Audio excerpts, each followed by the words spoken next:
Hello my friends, and welcome back. It is episode 56, and it is deployment time for, I'm gonna say Mozhaisk line? Mozhaisk line? Mozhaisk line? I'm not quite sure how that's pronounced. It's Russian, and I don't speak Russian, so apologies to any Russians in the chat as I butcher your pronunciation. I thought about pronouncing it in Norwegian because it's probably closer to the real pronunciation, but it's not really pronounceable in Norwegian either. I don't think Norwegians use the Z really for anything.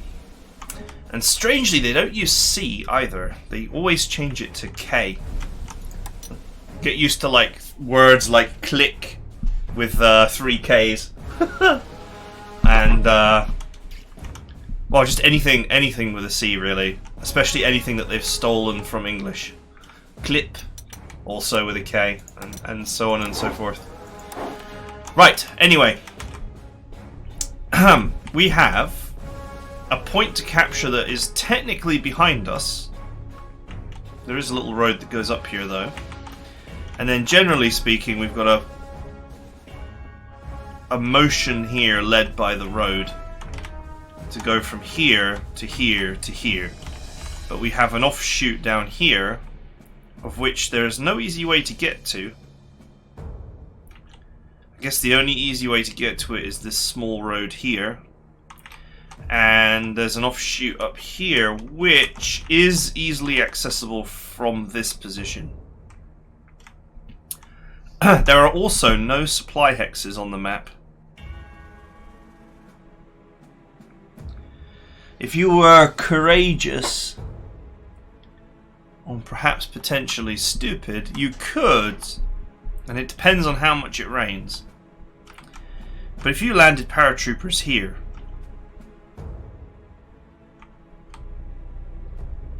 I was going to say, see, if you land paratroopers here, and here, then you can actually create a wall all along here, although you'd have to block this bridge, and all the way down here. However, you've got this bottom part of the map to deal with, and then obviously you've got your line. So sort of feels like it would be a struggle. I think there's just really no choice on this one but to just push forward. Now, interestingly, most of the terrain is open. Fortification tiles count as open tiles. Although they provide a bonus to the units sitting on them, they do count as open tiles. Which means that infantry are not very good in them. But heavily entrenched units on a fortified tile are almost impossible to do any damage to without it ignores entrenchment. So you kind of need engineers, but they are going to be exposed. Or at least that's what the map is saying. Right, first things first.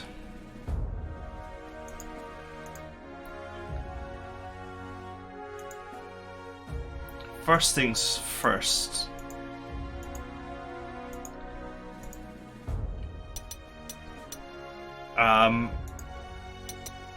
I brought some tanks in last time because I had spare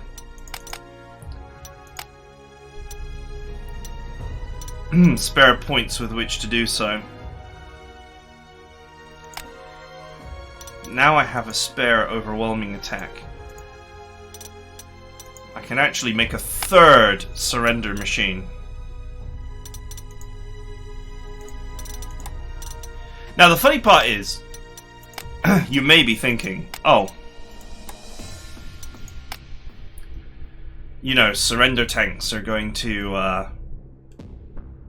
just allow me to dominate the battlefield. But the thing is, it's not that useful against a defended enemy that doesn't move. Because surrender doesn't... The forced surrender feature doesn't work on a unit that's entrenched. So if the Russians are just sat on their lines and not going anywhere, then we may not have much opportunity to make enemies surrender at all.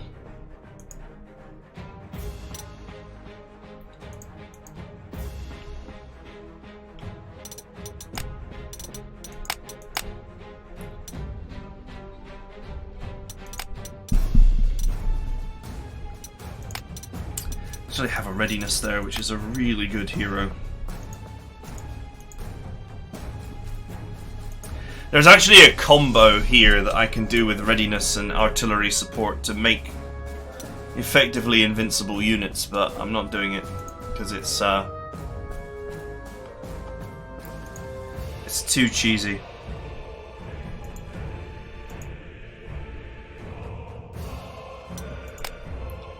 Where are my spare envelopers? Oh! It's on this monster. Oh well, that's perfect. We'll put readiness on you. This will make a fantastic frontline unit. Do you really want to hit it with 15 overstrength and aggressive counterattack? Okay, now all he needs is a no retaliation.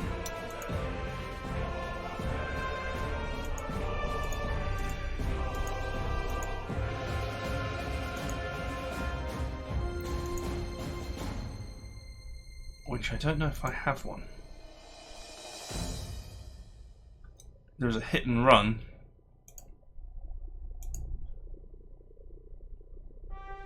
Oh yeah, of course I put no retaliation on this monster so I can use it offensively.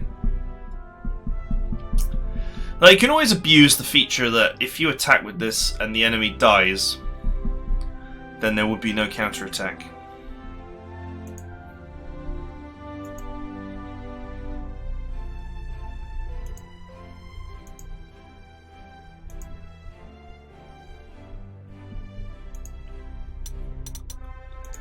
Alright, let's take hit and run on units with bonus initiative is actually really good. Or at least it's a way of making hit and run actually useful, because hit and run is not useful typically.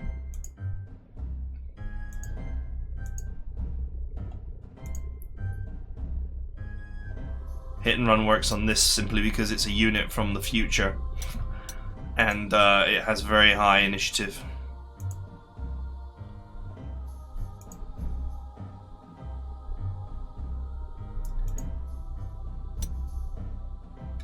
I put first strike on this because I knew it was going to be exposed to the enemy the way I was using it.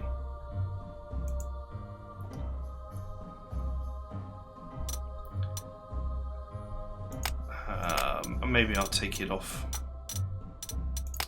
It does mean that the artillery is a little bit vulnerable, but hey.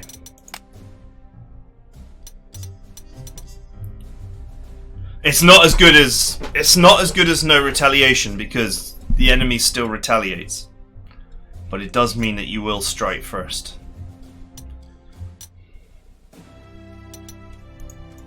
And I don't think I have more than 3 no retaliations. I think that is my limit.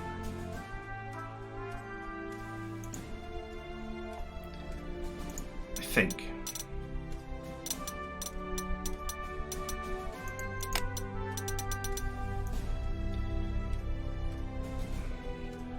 Let's have a look. 1, 2, 3, 4.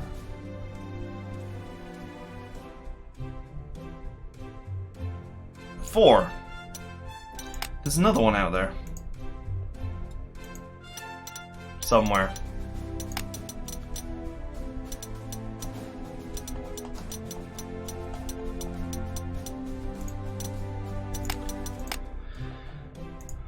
But where?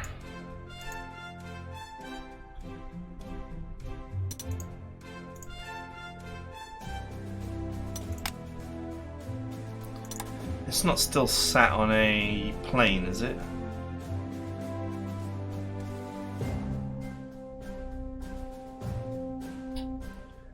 Pretty sure I stripped all of these of all of their heroes.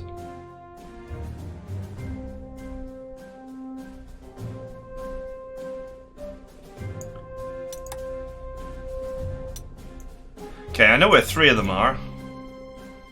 1, 2, and 3. So where the hell is the 4th one?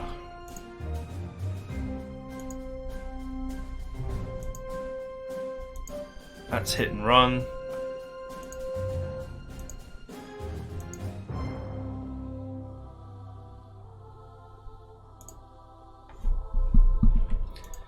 Okay, I'm so confused right now. 1, 2, 3.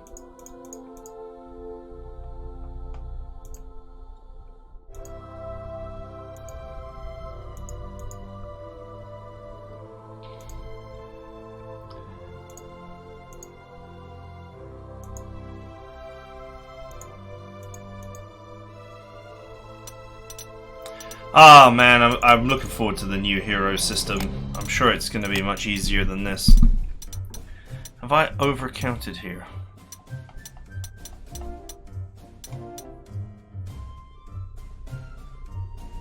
One.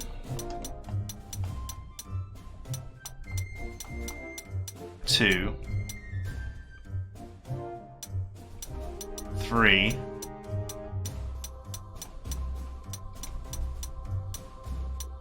4. There's 4 out there. Where the hell's the 4th one?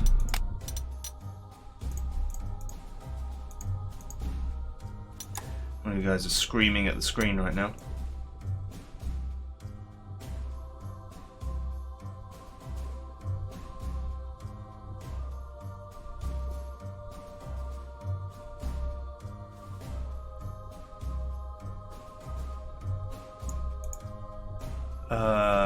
No, that's just Henrik. That's just Mr. Barr.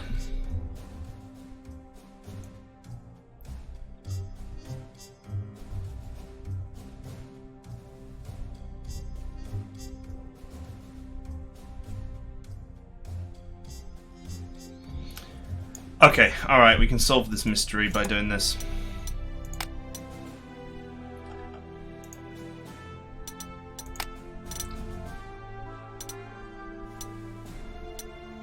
Do you know what? I'll turn off first strike while I'm at it as well. 1, 2, 3. Okay, so there's the 3 no retaliation heroes which I know of.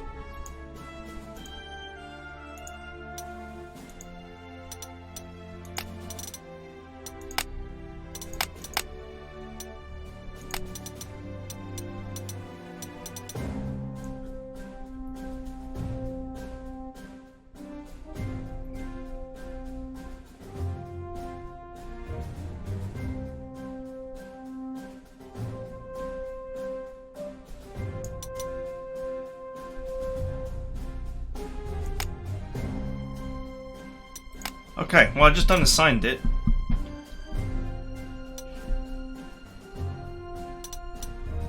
So now I've got 4 and first strike. Where the hell did he come from? 3, 3, 3 heroes, 3 heroes, 3 heroes, 3 heroes. That's expected. Those 4 are expected. 3, 3, 3, 3. Oh, it was on the no, it wasn't on the artillery. That was first strike. 3, 3, 3. What the hell? That seemingly indicates that he was in the reserve. But we scoured the reserve and I didn't see it.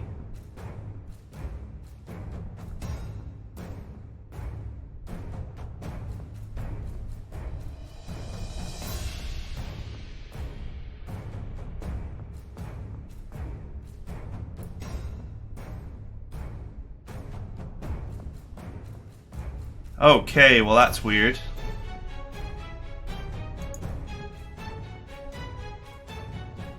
There's Bar. Weirdly, I don't see Galland anywhere either. And then again, he's not equipped to anybody, is he?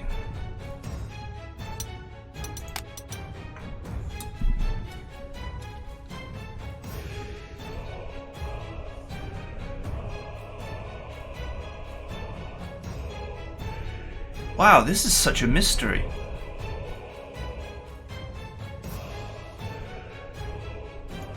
That makes me wonder if I've got other heroes that have just weirdly weirdly disappeared.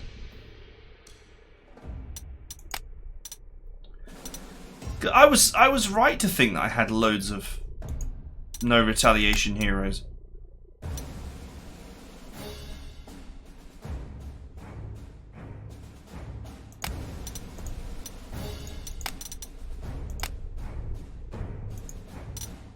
Shame you can't see where a hero is equipped.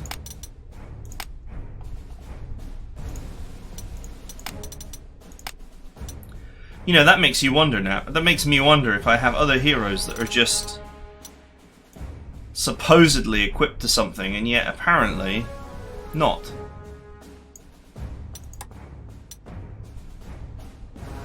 I guess the only explanation is if he was equipped to that bridge engineers. If you remember, I had a unit of bridge engineers that died. I don't think that they had any heroes though. Shouldn't make any. That doesn't make any sense. They should be returned when the unit dies. They should be returned.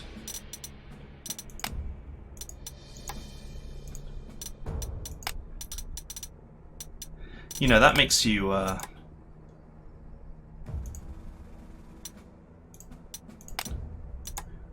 that makes you wonder if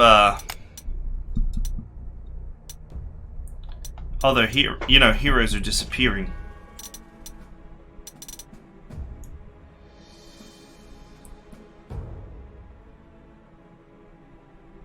The only other unit that I lost that was fully equipped was I lost a recon car once a very long time ago. Could he have been sat there all that time?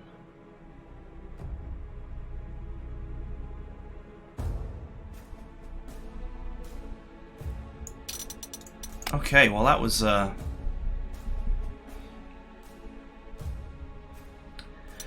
definitely a mystery. Anyway, let's carry on.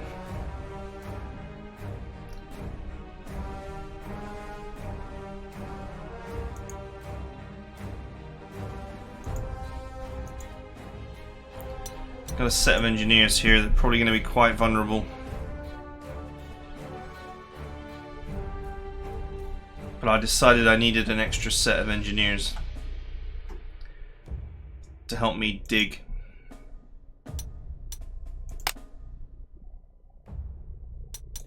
Unfortunately, overstrengthening them is not. It's not cost effective.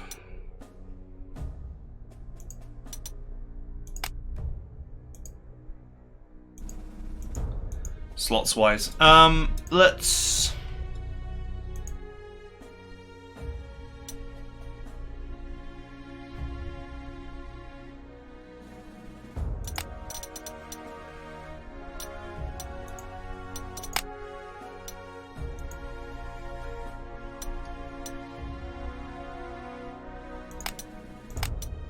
You know what, I'm going to take readiness off this one.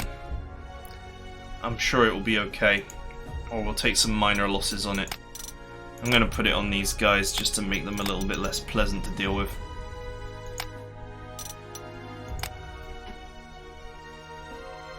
Okay, alright, well I don't know what the mystery was with the magic disappearing.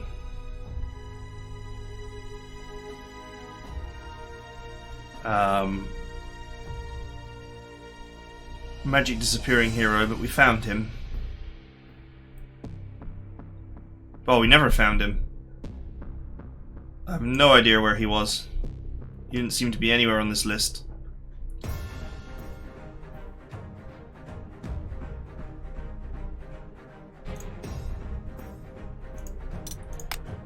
Let's shuffle in another recon team. We'll make this one extra strong because it won't have any heroes. Actually, I need to convert it.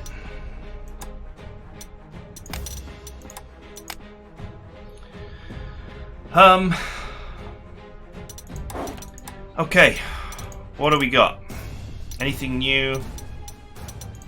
Don't think there's going to be anything new.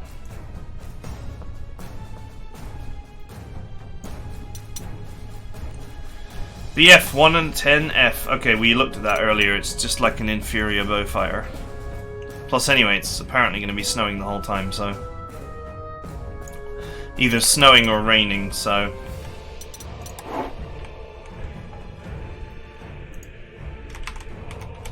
Okay, let's go. Engineers.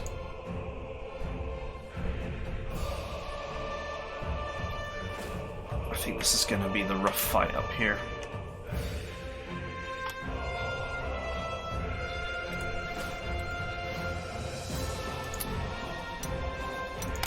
Whoop.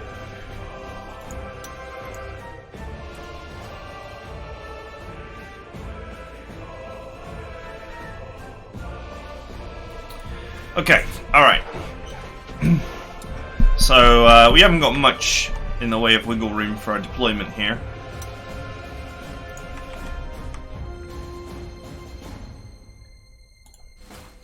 But we'll run an artillery with these guys. An artillery with these guys, and an artillery with these guys.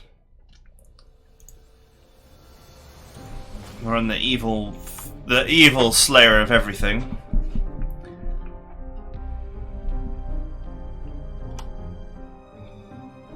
I'm gonna run 3 strike teams again. Now each strike team gets its own surrender machine.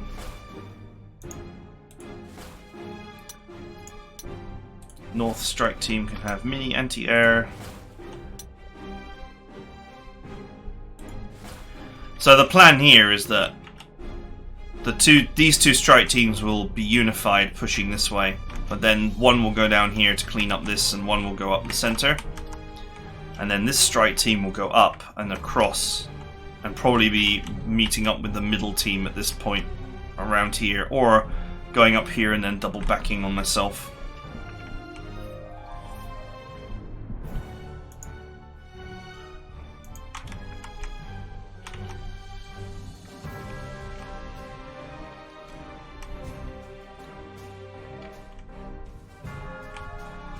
Okay, let's go with...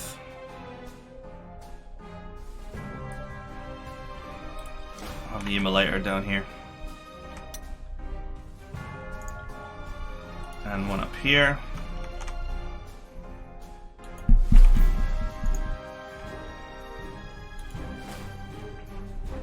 Because the middle team has got this beast. It doesn't actually need as much support, although I think I'll give it 2 recons.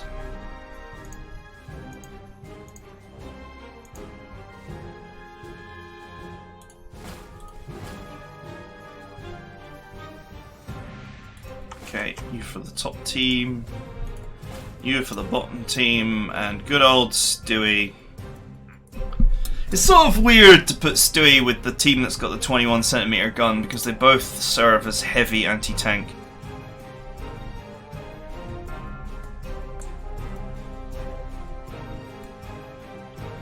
But the thing is that, I mean, Stewie's deployment is limited by the fact that he is slower than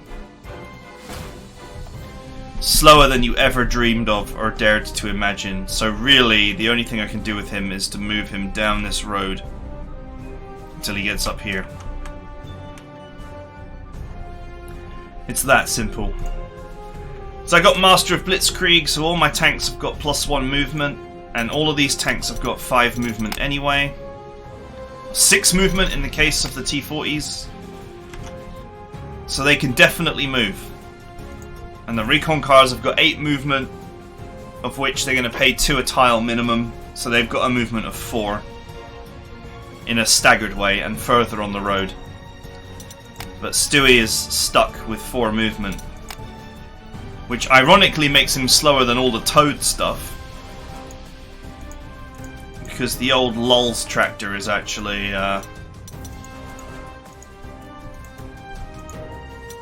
pretty quick.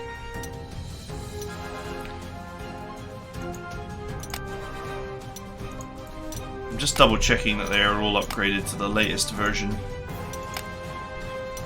since we're paying 1 core slot for it anyway. Okay, alright, seems reasonable. Once again, bring in my anti-air just in case. They do have an airport here. They do have an airport here. There's also one back here and down here. So there is a possibility that the Russians have got aircraft. The weather is not going to permit them to be that useful, but nevertheless, you don't want to be the guy that has no air defense and then you suddenly find out that they've got dive bombers. That's going to be a very expensive mistake. So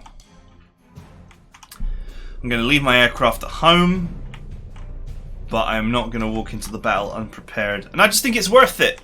Every time I come to one of these maps, the last 3 maps, I've said the same thing, which is that you just don't want to, because I've not played this map before, you just don't want to be caught with your pants down. So I would rather give up the slots and not be caught with my pants down than, switch these out for something else. And anyway, there is always the potential to put them in anti-tank mode and use them that way. I mean, I often don't because I'm not on the defensive, but should I suddenly need to be on the defensive, it can be useful. Just a little bit unfortunate that these things don't, when they're in anti-tank mode, they don't provide anti-soft. There is a potential for anti-aircraft guns in the future to actually be a good target for artillery support. The only thing is, it feels kind of wasteful when you have units that are like this monster that have incredible infantry killing power, whereas these things, soft attack of 4 is really not that great, even if it does shoot twice as often with rapid fire 2x. One thing that I would say is, if I had any stat modifiers, which I don't, none of the good ones anyway. I've got like Exterminator and... Is it just Exterminator? I think the only stat modifier I have is Exterminator.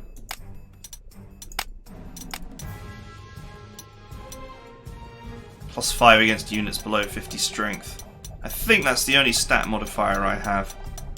I don't have, any of the interesting ones like Butcher or Tank Killer. But if you had a stat modifier, if I had a stat modifier, then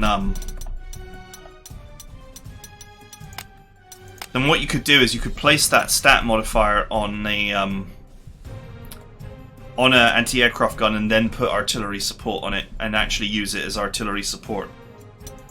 Because 9 soft attack, 9 soft attack, plus medals, which you'd probably pick up quite quickly. Yeah, there's +1 there. 9 soft attack plus medals, so a potential of 12 soft attack with rapid fire 2x is actually going to be pretty deadly against infantry. I'm going to hesitate to guess. Yeah, ground defense around 10 for most infantry of this era, or 8.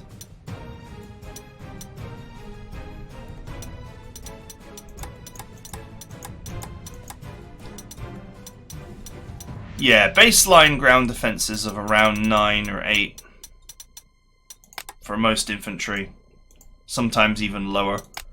These guys have got a fantastic ground defense with 10. Wow, close defense of 5. Man, they're actually better than I ever thought they were. In fact, it's going to be 6 because these two are added together, I think. Or it might just be the attack values that are added. Still, 9 anti-soft is going to be enough to seriously put a cramp on the style of most infantry. And obviously with awards bringing it higher, it would be even more deadly. Anyway, that is it for now. I think there's not really much more to say except to play. We need to be taking about 2 tiles per turn, and I think that is something that's very achievable. But we'll see. I brought extra reconnaissance because I'm sure the weather is going to make life just totally miserable. Alright, I hope you guys enjoyed it, and I'll see you guys next time.